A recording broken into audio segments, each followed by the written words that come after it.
Assalamualaikum warahmatullahi wabarakatuh. Alhamdulillahirabbil alamin. Assalatu wassalamu ala asrofil anbiya wal mursalin Sayyidina wa maulana Muhammadin wa ala alihi washabbihi ajmain, amma ba'du. Puji syukur kehadirat Allah Subhanahu wa Ta'ala yang telah memberikan kita kesempatan untuk bertemu kepada tahun baru 1443 Hijriah. Salawat serta salam marilah kita curah limpahkan kepada junjungan kita Nabi besar Muhammad Sallallahu Alaihi Wasallam yang telah menuntun kita umatnya dari masa kegelapan menuju kepada terang yang benderang. Yang saya hormati Bapak Ibu Guru dan teman-teman yang pastinya saya banggakan.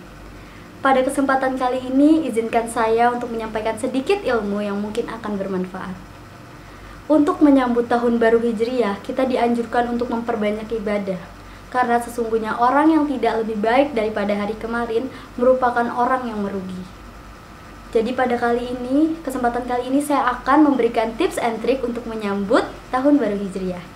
Yang pertama adalah memperbanyak istighfar dan berzikir. Kenapa istighfar? Karena istighfar itu bisa membantu mengurangi dosa-dosa kecil kita, baik yang disengaja maupun tidak disengaja. Nah, untuk zikir itu bisa membantu menenangkan hati kita, menjauhkan kita dari rasa gelisah, dan juga membantu kita agar selalu ingat kepada Allah Subhanahu wa Ta'ala. Yang kedua adalah puasa Asyura. Rasulullah Shallallahu Alaihi Wasallam mencontohkan kita untuk berpuasa di tanggal 9 dan 10 Muharram untuk membedakan puasa kita dengan puasa kaum Yahudi. Yang ketiga adalah memperkuat sholat fardu dengan didampingi sholat-sholat sunnah seperti sholat duha dan sholat tahajud sebagai awalan. Nah, setelah sholat fardu, kita jangan lupa untuk menyempatkan membaca Al-Quran. Karena membaca Al-Quran itu selain memberikan kita pahala, nanti di hari akhir juga bisa memberikan kita syafaat, tapi juga bisa membuka wawasan kita lebih luas lagi. Nah, yang keempat adalah melakukan amal soleh secara konsisten dan istiqomah. Karena sesungguhnya Allah lebih menyukai amalan yang dilakukan secara konsisten dan istiqomah tapi sederhana dibandingkan amalan yang dilakukan secara drastis tapi hanya sesekali saja. Seperti kisah Rasulullah saat berkumpul dengan sahabat-sahabatnya, Rasulullah berkata, sebentar lagi akan ada seseorang yang datang dan orang itu adalah orang yang dirindukan surga. Sahabat Rasulullah memperhatikan ada orang yang datang, sholat, lalu pergi. Nah, itu terjadi selama 3 kali. Dan sahabat Rasulullah yang bernama Abdullah bin Amr bertanya, apa itu amalan yang dia lakukan? Terus dia bilang, bolehkah saya mencari tahu kepadanya? Terus Rasulullah berkata, ya silakan, kamu boleh nyari tahu sama anggap aja namanya Fulan ya. Kamu boleh nyari tahu sama si Fulan. Akhirnya Abdullah bin Amr datang ke rumahnya Fulan, diketok, dia minta izin untuk menginap selama 3 hari. Akhirnya Fulan izinin. Dan setelah 3 hari menginap, Abdullah bin Amr bingung, apa amalan yang istimewa sampai dia dirindukan surga? Karena sesungguhnya amalan yang dia lakukan sama seperti amalan yang Abdullah bin Amr lakukan. Akhirnya di hari terakhir, Abdullah bin Amr bertanya kepada Fulan, wahai Fulan, apa amalan istimewa yang engkau lakukan hingga surga pun merindukanmu gitu. Si Fulan jawab, sesungguhnya saya tidak melakukan amalan istimewa apapun. Tapi sebelum saya tidur, saya pasti memaafkan semua kesalahan orang-orang yang pernah bersalah kepada saya gitu kan. Nah, ini nih sebenarnya amalan yang sangat sederhana sekali, tapi sulit dilakukan, sulit diterapkan, apalagi untuk kita yang belum bisa menguasai ilmu ikhlas gitu ya. Nah, makanya dari sini tuh kita bisa belajar bahwa amal-amal sederhana yang kita lakukan secara konsisten dan istiqomah bisa membantu kita untuk masuk ke dalam surganya Allah Subhanahu wa Ta'ala. Selain melakukan amal soleh yang dilakukan secara konsisten dan istiqomah, kita juga dianjurkan untuk memperbanyak membaca sholawat. Karena sholawat itu bisa membantu kita untuk dikenal oleh Rasulullah Shallallahu Alaihi Wasallam. Gampang banget kan, cuman baca sholawat, sering-sering baca sholawat, terus Rasulullah kenal sama kita, itu kan mantap banget ya. Nah, jadi setelah kalian ngelakuin nih semuanya, tapi yang paling penting adalah niatnya. Kalian jangan dong, masa niatnya karena pahala atau niatnya karena pengen masuk surga? Apalagi kalau niatnya cuma pengen pamer doang, jangan ya. tapi kalian tuh niatkan untuk mencari ridho Allah Subhanahu wa Ta'ala. Karena jika Allah sudah mencintai hambanya, apa yang hambanya lakukan akan menjadi kebaikan.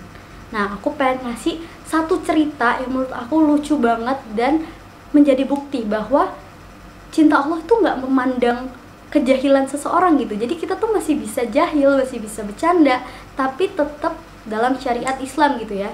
Waktu itu pada suatu hari di masa Rasulullah Shallallahu Alaihi Wasallam sudah wafat, sahabat yang bernama Nuaiman itu lagi suntuk nih, lagi bosen, lagi kesel, lagi pusing gitu kan, duduk-duduk, lihat ada orang buta yang lagi mondar-mandir. Si Nuaiman yang lagi kesel, sebel dong makin, itu orang kenapa sih mondar-mandir?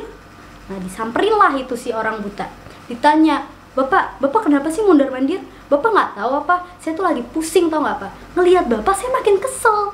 Nah, si orang buta itu jawab, saya tadi kesini sama anak saya, tapi anak saya lagi ada di pasar dan saya sedang kebelet dan lagi nyari toilet. Nuaimannya lagi kesel, gak mau kelewatan kesempatan ini. Lumayan nih buat ngibur diri sendiri gitu kan. Nah, akhirnya Nuaiman bilang, ya udah pak, ikut saya aja, saya tahu di mana toiletnya. Kalian bisa nebak nggak? Nuaiman kan usil banget ya.